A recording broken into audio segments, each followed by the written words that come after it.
Hey, it's John Wolf with Caliber Home Loans, your friendly neighborhood loan officer.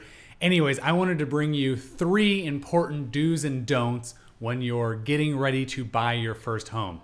So do keep your income and tax documents together. Do save money for the down payment in an account with very little activity. Definitely buy a home based on what you and your family need, not just wants. Don't close credit cards before we talk. Don't close auto loans before we talk. Don't move large amounts of money before the purchase without talking to your loan officer. And definitely don't change fields of work before applying for the home loan or during the loan process.